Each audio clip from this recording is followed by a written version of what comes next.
నోట్ల రద్దుతో దేశం 20 ఏళ్ల వెనక్కు వెళ్లిందన్న మమత. స్వాతంత్ర్యం వచ్చాక ఇదే పెద్ద స్కామ్ అని ఆరోపణ. మరోసారి మోడీ ముడుపుల అంశాన్ని ప్రస్తావించిన రాహుల్. సహారా డైరీ ఎపిసోడ్ పై దర్యాప్తునకు షీలా సిద్ధమని ప్రకటన. ఇందిరమ్మ ఇళ్ల బకాయిల్ని రద్దు చేస్తామన్న KCR. Double bedroom scheme target పూర్తవుతుందని వివరణ. ఏపీ కొత్త అసెంబ్లీ సీట్ల డిజైన్స్ పరిశీలన. వచ్చే నెలాఖరుకు భవన నిర్మాణం పూర్తవుతుందన్న ప్రభుత్వం. 27,000 పైనే 24 క్యారెట్స్ గోల్డ్, 39,000 దాటిన వెండి, 406 పాయింట్ల లాభంతో ముగిసిన సెన్సెక్స్. తూర్పుగోదావరి జిల్లా పరిషత్ స్థాయి సమావేశం రసభస్గా మారింది. అధికారుల తీరును నిరసిస్తూ నేతలు నిరసనలు వ్యక్తం చేశారు. ఏజెన్సీలోని స్కూళ్ల సమస్యలపై అనేక సార్లు విద్యాశాఖ అధికారులకు ఫిర్యాదు చేసినా పట్టించుకోవటం లేదంటూ గంగవరం ఎంపీపీ తీగెల ప్రభ ఆవేదన వ్యక్తం చేశారు. దీంతో జిల్లా విద్యాశాఖ అధికారి నరసింహారావు దురుసుగా మాట్లాడుతూ వివరణ ఇచ్చారు. డీఈఓ తీరుపై మండిపడ్డ తీగెల ప్రభ పోడియం ముందు బైఠాయించారు. కలెక్టర్ కలగజేసుకుని డీఈఓపై చర్యలు తీసుకుంటామని హామీ ఇవ్వడంతో సభ ముగిసింది.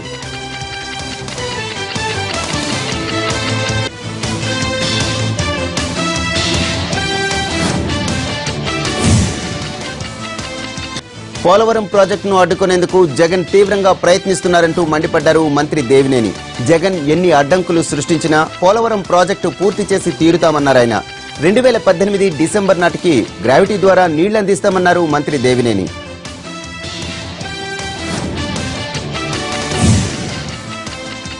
వెలగపూడిలో అసెంబ్లీ భవన నిర్మాణ పనులు వేగంగా జరుగుతున్నాయి.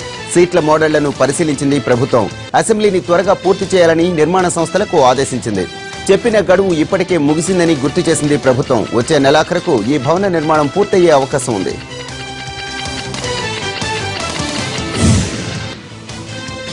గతంలో పేదల ఇళ్ల నిర్మాణానికి సంబంధించిన బకాయిల్ని తెలంగాణ సర్కార్ రద్దు చేసింది. మొత్తం 3,920 కోట్ల రుణాల్ని మాఫీ చేస్తున్నట్టు అసెంబ్లీలో ప్రకటించారు సీఎం కేసీఆర్. ఇక బలహీన వర్గాల గృహ నిర్మాణం కలెక్టర్ల ఆధ్వర్యంలో జరుగుతుందని చెప్పారు. ఇళ్ల నిర్మాణం కోసం గ్రామాల ఎంపికను ఎమ్మెల్యేలు చూస్తారని, అంతేగాని లబ్ధిదారుల ఎంపికలో ఎమ్మెల్యేలు జోక్యం చేసుకోరని అన్నారు.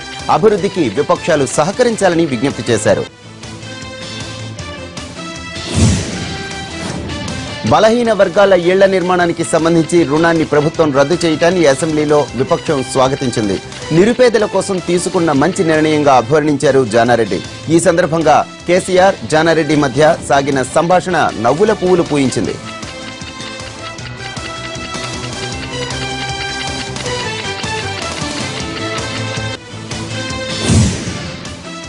అంతకుముందు అసెంబ్లీ సమావేశాల్లో సస్పెన్షన్ డ్రామా నడిచింది. ఎస్సీ వర్గీకరణ కోసం పట్టుబట్టిన సభ్యుల్ని మొదట సస్పెండ్ చేసిన ప్రభుత్వం ప్రతిపక్ష నేత విజ్ఞప్తి మేరకు తర్వాత ఉపసంహరించుకుంది. పదే పదే చెప్పిన ప్రశ్నోత్తరాలకు ఆటంకం కలిగిస్తున్నారనే కారణంతో ఎమ్మెల్యేలు సంపత్, రేవంత్ రెడ్డి, సండ్ర వెంకట వీరయ్యను సస్పెండ్ చేయాల్సిందిగా హరీష్ ప్రవేశపెట్టిన తీర్మానాన్ని స్పీకర్ ఆమోదించారు. తర్వాత జానారెడ్డి కలగజేసుకుని ఎస్సీ వర్గీకరణ కోసం ఢిల్లీకి అఖిలపక్షాన్ని తీసుకువెళ్లే విషయంలో క్లారిఫికేషన్ అడుగుతున్నామని అన్నారు. ఆ మాత్రం దానికి సభ్యుల్ని సస్పెండ్ చేయడం సరికాదన్నారు. జానారెడ్డి కోరిక మేరకు సస్పెన్షన్ ఎత్తివేస్తున్నట్లు ప్రకటించారు హరీష్ రావు.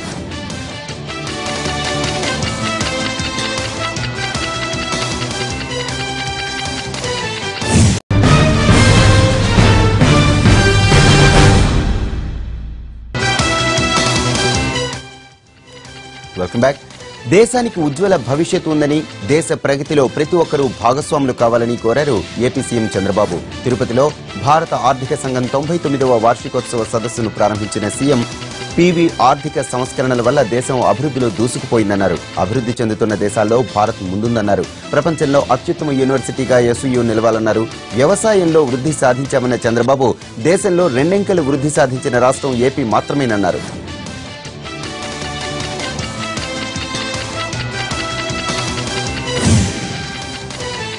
కరడుగట్టిన నేరస్తుడు గ్యాంగ్స్టర్ అయూబ్ ఖాన్ ను ముంబైలో పోలీసులు అరెస్టు చేసి హైదరాబాద్ కు తరలించారు. అతన్ని మీడియా ముందు ప్రవేశపెట్టారు. అయూబ్ ఖాన్ పై మొత్తం 72 కేసులున్నట్లు డీసీపీ సత్యనారాయణ తెలిపారు.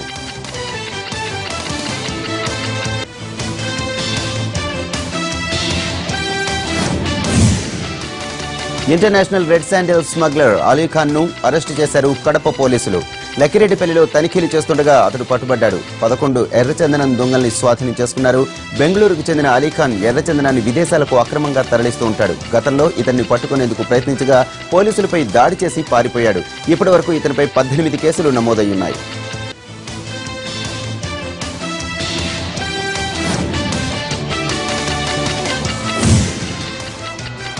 కడప జిల్లా ఓబులవారిపల్లి నుంచి నెల్లూరు జిల్లా కృష్ణపట్నం రైల్వే లైన్ వరకు నిర్మాణంలో ఉన్న టన్నెల్ పనులను కేంద్ర మంత్రి వెంకయ్య నాయుడు పరిశీలించారు. ప్రత్యేక హెలికాప్టర్లో కడప జిల్లా వచ్చిన ఆయన టన్నెల్ పనులను పరిశీలించి అధికారుల నుంచి వివరాలు అడిగి తెలుసుకున్నారు. పనులు జరుగుతున్న తీరు, ఎప్పట్లోగా పూర్తవుతుంది అన్న విషయాలపై ఆరా తీశారు. ఈ టన్నెల్ నిర్మాణం తన చిరకాల వాంఛని. మొత్తం వ్యయం 1646 కోట్లని, ఇప్పటి వరకు 67% నిధులు విడుదల చేసినట్లు చెప్పారు. మరో 2 ఏళ్లలో ప్రాజెక్టు పూర్తి కానున్నట్టు తెలిపారు.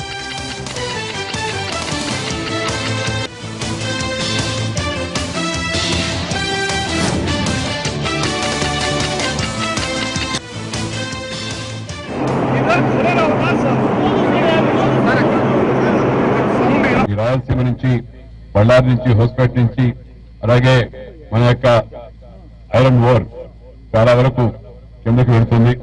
అలాగే సముద్రం నుంచి విదేశాలను దిగుమతి చేసుకునే యొక్క ఈ ఎరువులు అవుతున్నాయో ఆ ఎరువులు రాయలసీమ ప్రాంతానికి పోవాలంటే కూడా ఈ మార్గం చాలా సులభం అవుతుంది. తక్కువ ఖర్చుతో ఎక్కువ లాభంతో నడుస్తుందని చెప్పని వాళ్ళకి నచ్చ చెప్పిన మీదట ఈ ప్రాజెక్టు వాళ్ళు ఇప్పుడు జెండా ఊపి ప్రారంభించారు.